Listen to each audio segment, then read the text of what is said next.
अवधूत चिंतन श्री गुरुदेव दत्त स्वामी महाराज की जय.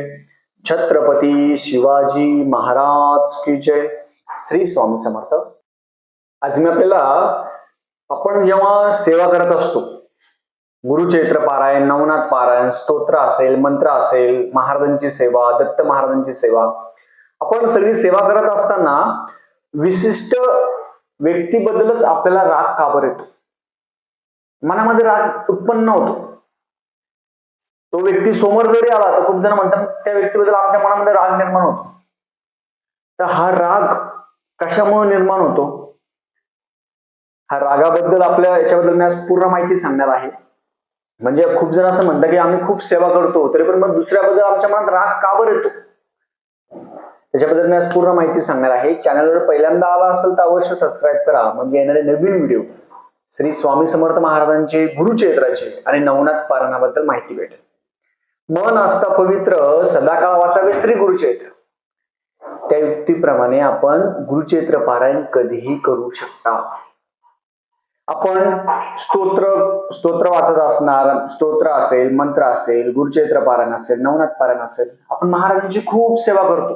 असे खूप सेवेकरी म्हणतात दादा आम्ही खूप सेवा करतो, पण जेव्हा एखादा विशिष्ट व्यक्ती जर आमच्या समोर आला तर आम्हाला त्या व्यक्तीबद्दल राग निर्माण होतो, चीड निर्माण होते. असं का बरं होतं? कसं आहे, काम, क्रोध, मोह, माया, मद, मत्सर ह्या ज्या 5 भावना आहे आपल्या, ह्या 5 भावनावर कंट्रोल करणं म्हणजे तुम्ही विजय प्राप्त करणं आहे. ती सोपी गोष्ट नाहीये, सोपी गोष्ट नाहीये. आपण त्यातले अनुभव घेऊया. पहिले स्वामी चरित्रामधले अनुभव घेऊया. चोळप्पा महाराजांचं त्यांच्याकडे साक्षात लक्ष्मी म्हणजे महाराज आले होते. महाराज म्हणून ते काय म्हटले महाराजांना की आधी महाराज तुम्ही जाणार नंतर मी जाणार, पण महाराजांनी काय केलं, शेवटी आधी मी जाणार नंतर तुम्ही जाणार असे चोळप्पा महाराजांना म्हटले. तसंच झालं. चोळप्पा महाराज अगोदर वारले, नंतर महाराजांनी तिथं प्राण सोडला. तसंच आहे. कसं असतं माहिती का, मोह, चोळप्पा महाराजांना मोह झाला होता. बाळप्पा महाराजांची गोष्ट घेऊया. स्वामी चरित्रामध्ये बाळप्पा महाराज त्यांना लोक नावं ठेवायचे, लोक शिव्या द्यायचे, लोक वाईट बोलायचे. असं पण होत असतं जेव्हा आपण महाराजांची सेवा करतो, दत्त महाराजांची सेवा करतो. काही जण पूर्वीच्या काळी खूप वाईट वागत असेल, पण महाराजांच्या सेवेमुळे चांगले झाले असेल, तरी पण लोक त्यांना नावं ठेवतात. देव करायला लागला, आता काय जसं काय गुरुच होणार आहे किंवा हे होणार आहे, असे लोक नावं ठेवत असतात. मग आपण आपलं हे जे पूर्ण शरीर आहे त्याच्यामध्ये आपण काम, क्रोध, मोह, माया, मत्सर याच्यावर जर आपण कंट्रोल जर आपण केलं तर दुसऱ्याबद्दल आपल्या मनामध्ये वाईट भावना येणार नाही. बाळप्पा महाराजांना लोक खूप त्रास द्यायचे. आता पण भरपूर लोक असे त्रास देत असतात. आपण म्हणतो महाराजांना, महाराज तुम्हाला या गोष्टी दिसत नाही का की लोक असे त्रास देतात, हे करतात. आपण कधी मनात विचार होतो बघा, जो व्यक्ती वाईट असतो त्याचं चांगलं होतं आणि जो प्रामाणिक असतो त्याला कष्ट असतात. पण आपण कधीही लक्षात ठेवा, आपण जेव्हा सेवा करत असणार तेव्हा आपण कोणीही करत नाही, आपण महाराज आपल्याकडून करून घेत असतात. म्हणून कधीही लक्षात ठेवायचं की दुसऱ्यांच्या मनामध्ये, आपल्या मनात राग उत्पन्न नाही झाला पाहिजे, चांगली भावना झाली पाहिजे. समोरच्याने जरी तुम्हाला त्रास दिला असेल, समोरच्याने तुम्हाला वाईट बोलला असेल, नावं ठेवले असेल, त्रास दिला असेल, काही केलं असेल, तरी पण आपण त्यांच्याबद्दल राग निर्माण करायचा नाही. आजपासून तुम्ही ठरवा, जर तुम्ही राग निर्माण केला, तुम्ही गुरुचैत्र पारायण केलं आणि समोरच्या व्यक्तीबद्दल मनात जरी विचार आणला, तर गुरुचैत्राची केलेली सगळी सेवा असेल त्या व्यक्तीला भेटते. फुकट भेटते. तुम्ही जे मनामध्ये हे करणार, मनामध्ये जी भावना करणार ते त्या व्यक्तीला पोहोचत असते.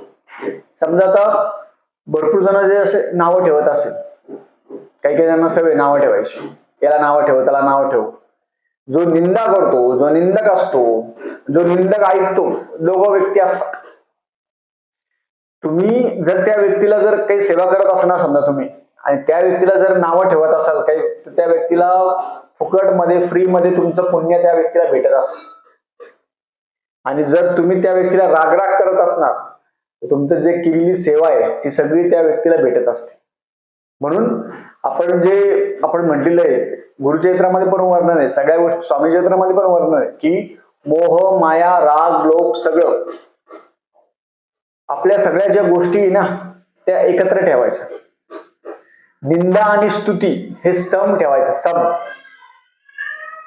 जेव्हा बाळप्पा महाराजांना लोक त्रास द्यायचे, महाराजांची आरतीचं हे व्हायचं, लोक त्रास द्यायचे, सुंदराबाई त्रास द्यायच्या, सगळ्याच त्रास द्यायच्या, सगळेजण त्रास द्यायचे. पण बाळप्पा महाराज म्हणायचे महाराजांना समजत नाही का, महाराजांना या गोष्टी दिसत नाही का? पण महाराज काय म्हणायचे, प्रत्येकाचा घडा भरल्याशिवाय त्या व्यक्तीला त्रास होत नाही. कारण की पूर्व पुण्य असेल गाठी, घडे स्वामीराज भेटी. महाराजांची सेवा करायला तुमचं पहिलं पुण्य पाहिजे. असं सगळे सेवा नाही करत, आम्ही आहोत स्वामी भक्त मिरू नये लोकात असंच करतात काही जण. असं असतं की पूर्व पुण्य.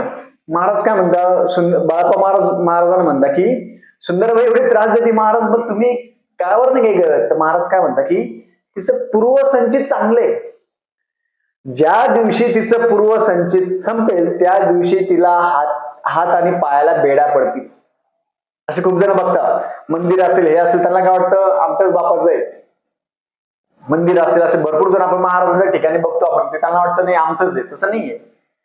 काही काळापुरते असतात, काही काळानंतर तो माणूस आपोआप बाहेर जातो, नंतर काही काळ संपून जातो. म्हणून सगळ्यांना बाळप्पा महाराजांनी काय म्हटले की पूर्वसंचित आहेत, त्यामुळे तू काही हे करू नको, तू तुझं नामस्मरण कर. म्हणून आपण केलेली सेवा, जो एखादा वाईट व्यक्ती असेल तरी पण तुम्ही तुमच्या मनामध्ये त्याच्याबद्दल राग निर्माण करू नका, राग ठेवूच नका. पहिली गोष्ट सोडून द्या, त्या व्यक्तीला ब्लँक करा, ब्लँक.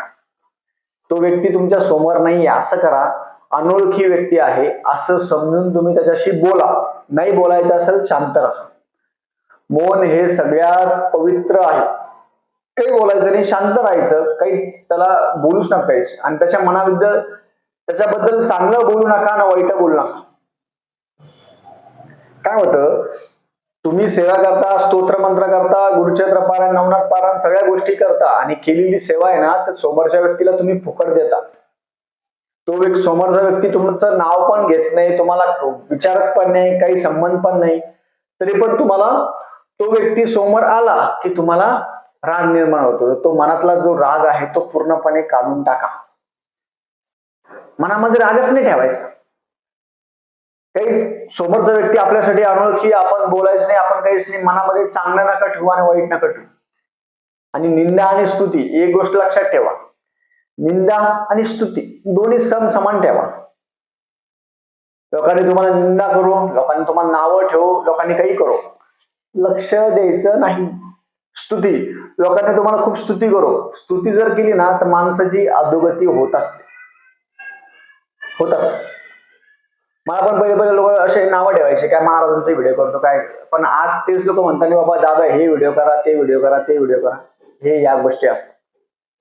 म्हणून ना आपण आपलं माइंड हे ओपन ठेवायचं, निंदा आणि स्तुती समान ठेवायचं.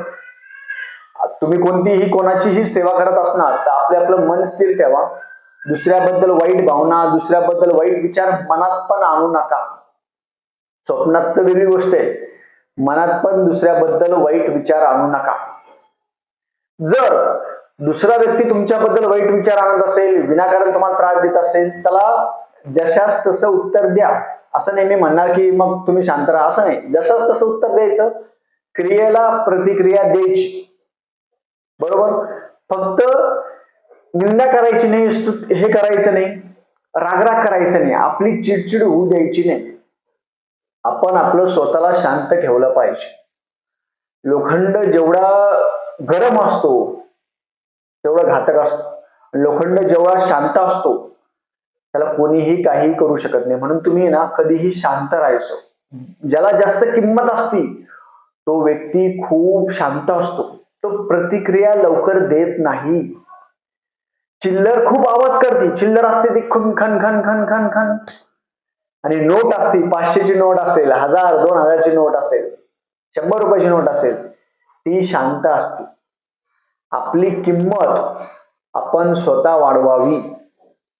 आपली किंमत आपण वाढवा. दुसऱ्यांना जास्त हे करायचं नाही, शांत राहायचं. जिथं गरजेचं असेल तिथं बोला, नसेल शांत मौन धारण करा आणि मनामध्ये दुसऱ्याबद्दल राग ठेवूच नका. आजपासून तरी हा व्हिडिओ बघितल्यानंतर दुसऱ्याबद्दल राग ठेवू नका, सोडून द्या. कोणी तुम्हाला दुखवलं असेल, कोणी त्रास दिला असेल, कोणी काही केलं असेल, सोडून द्या. त्यांना माफ करा.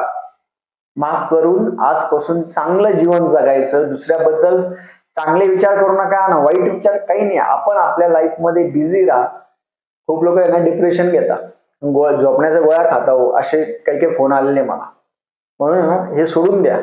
दुसऱ्याबद्दल जास्त विचार करणं सोडून द्या. आपली लाईफ बघा, आपल्याबद्दल विचार करा आणि मनामध्ये कधीही राग आणायचा नाही. कधीच नाही. तुम्ही राग मनामध्ये आणला तर तुमची केलेली सगळी सेवा जाणार आहे, ही लक्षात ठेवा. झालेली सेवा मी महाराजांच्या रुजू करतो. श्री स्वामी समर्थ.